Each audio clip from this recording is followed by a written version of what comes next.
Fat Hadratus Syekh Kiai Haji Hasyim Asy'ari amaddan Allah min asrarihi wa anwarih. Mudah-mudahan kita mendapatkan keberkahan Mbah Kiai Haji Hasyim Asy'ari. Beliau bukan hanya alim, wallah. Beliau bukan hanya alim, tapi ghayur.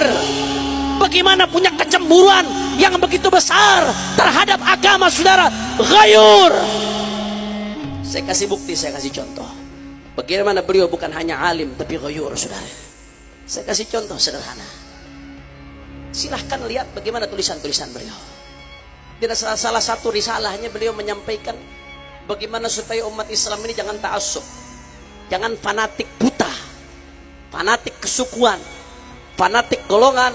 Kemudian saudara, apa pesan beliau? Bijtahidu fir raddi ala man ta'ana al-Qur'an, ta'ana fi kitabillah, kama qala. Bersungguh-sungguhlah kalian, kata Kiai Hasyim Asy'ari, jangan fanatik, tapi bersungguh-sungguhlah kalian di dalam membantah mereka yang menyerang Al-Quran, mereka yang menodai Al-Quran. Bersungguh-sungguh kalian di dalam membela Al-Quran. Saudara, pernyataan ini lahir bukan dari hanya saja pena seorang alim, tapi dari seorang ghayur, saudara. Alim yang punya kecemburuan terhadap agama, yang meletakkan kepentingan agama di atas segala-galanya, di atas kepentingan golongan, kelompok dan lain sebagainya, saudara. Betul? Nah, hanya di situ saya kasih contoh lagi. Kiai Hasyim Asy'ari, silakan Anda lihat muallafat karangan beliau di dalam kumpulan Ar-Risyadus Sari fi Majmu' Muallafat Syekh Hasyim Asy'ari.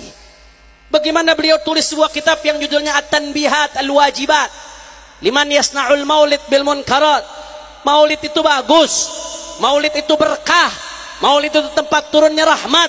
Tapi saudara, beliau peringati jangan sekali-kali mencampur adukan maulid dengan kemunkaran, saudara. Bukan hanya ngajak maulid, tapi memperingati, saudara. Di antara yang beliau bahas apa? Jangan sampai di tengah-tengah maulid kita yang penuh rahmat Allah malah melakukan ikhtilat bainar rijal wan nisa. Itu diingatkan oleh Kiai Hasyim Asy'ari, saudara.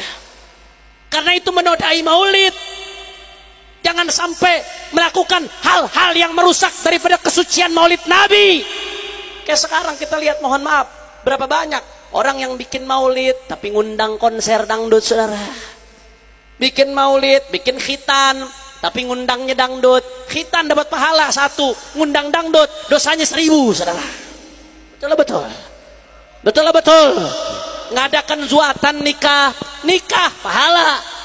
Tapi ngadakan dangdutan dengan perempuan aurat terbuka, kesucian pernikahan dinodai, saudara. Ini ibarat mencampur adukan air wudhu dengan air kencing, saudara. Kacau atau tidak? Kacau atau tidak? Kiai Hasyim Asy'ari nulis itu At-Tanbihat Al-Wajibat liman yasta'ul maulid bil munkarat.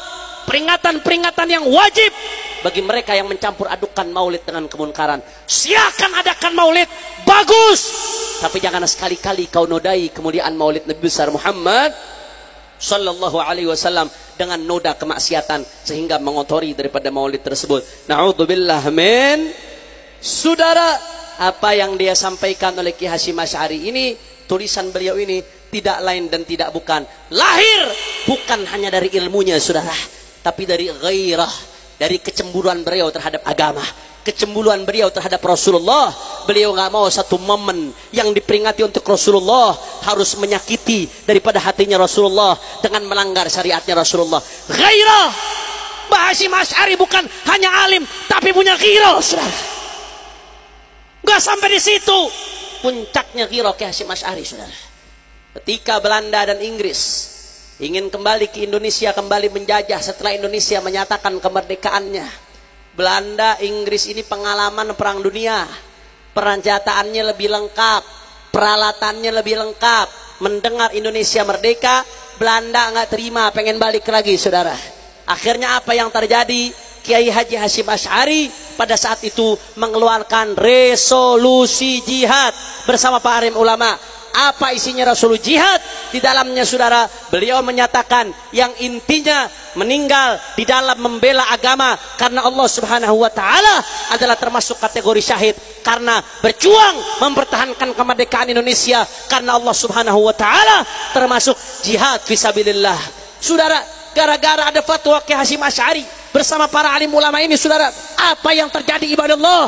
Pada saat itu langsung rame-rame santri-santri, kiai-kiai, ulama-ulama, ustadz-ustadz turun rame-rame ke Surabaya, saudara. Begitu Inggris datang, Belanda datang, perang terjadi, pecah luar biasa, umat Islam bangkit, Inggris dan Belanda kalah, kabur, Indonesia berhasil dipertahankan kemerdekaannya, saudara.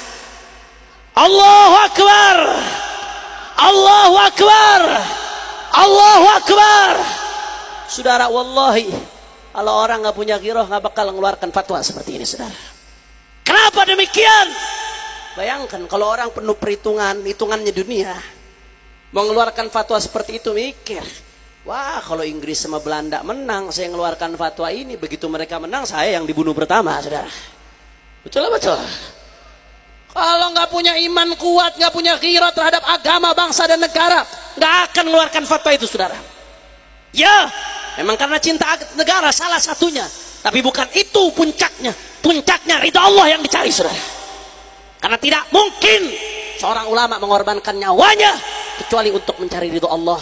Salah satu cara cari ridha Allah melalui berperang, berjihad melawan penjajah kufar, saudara. Masya Allah, ghirah.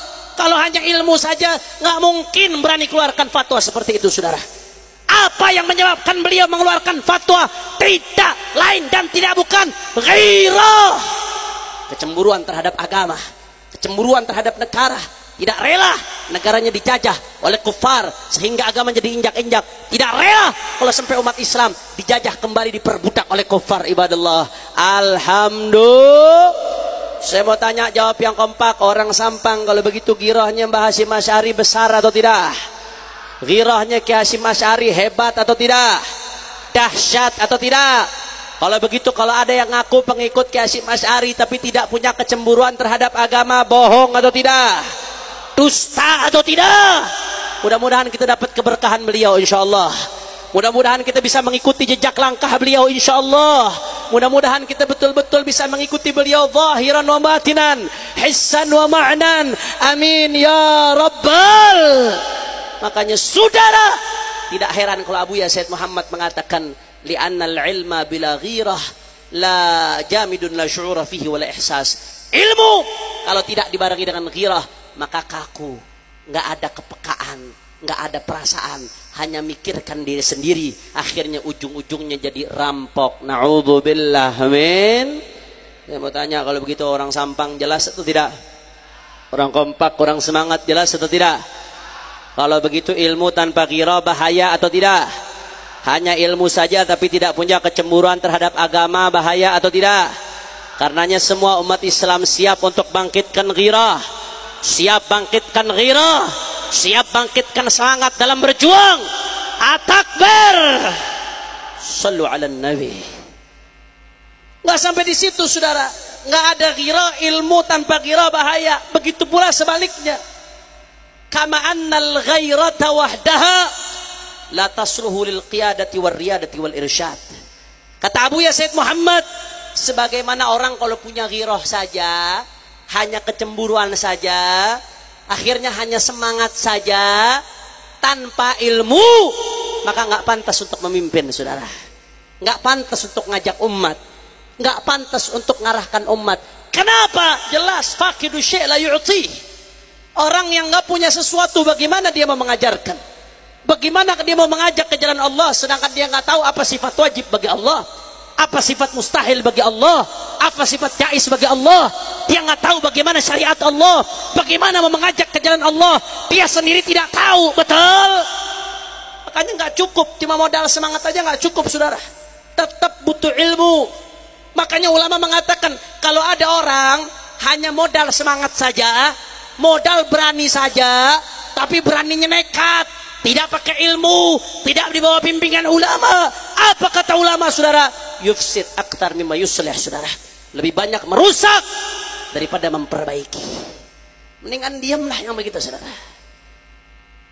Saya kasih contoh sederhana yang gampang, yang mudah, bagaimana bahayanya semangat tapi tanpa ilmu. Saya kasih contoh jihad, saudara. Saya mau tanya, jawab yang kompak. Siapa yang mewajibkan kita jihad? Kok takut-takut jawabnya? Siapa yang wajibkan kita jihad?